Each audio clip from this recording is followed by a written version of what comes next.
My name is Amber Krall, and I interviewed Riley Boyce. She's a friend of mine that I grew up with. I interviewed her about her younger brother, Hunter, who has a confirmed undiagnosed disorder. Hunter's characteristics is that he's nonverbal and non-mobile, so he's confined to a wheelchair. An undiagnosed disorder is when a physician is unable to find a diagnosis for certain characteristics or symptoms. Some experts say that between 30 to 40% of children with special needs do not have an exact diagnosis for their disorder.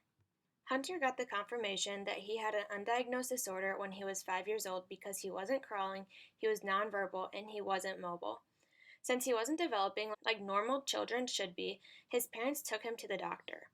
The doctors ran every test possible and they all came back inconclusive, which is when they then received their diagnosis. I asked Riley what her role was for caring for Hunter. She told me that her main role was to be a big sister to him, make him feel loved and cared for.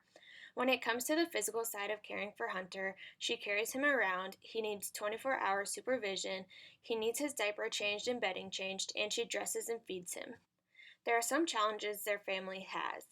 When they go out to eat, they're weary about going some places because some places are not handicap accessible. If they can't easily get Hunter into the restaurant, it's not worth the struggle of going there.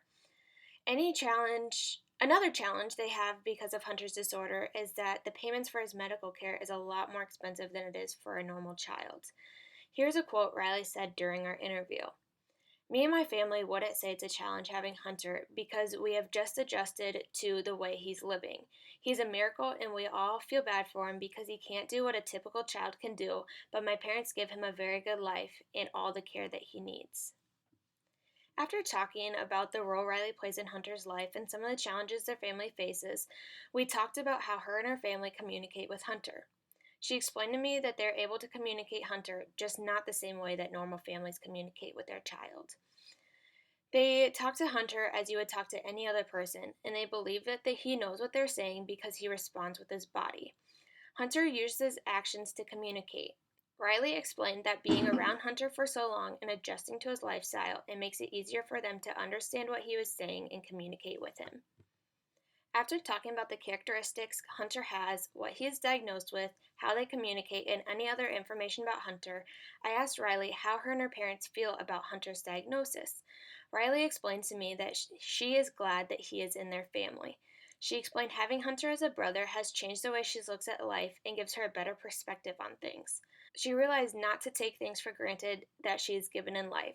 Riley also explained she is glad that Hunter is getting the care and the love that he needs from their family and from the community, rather than being put in a care home where some children are put. Riley explained how Hunter is a blessing to their family, disability and all.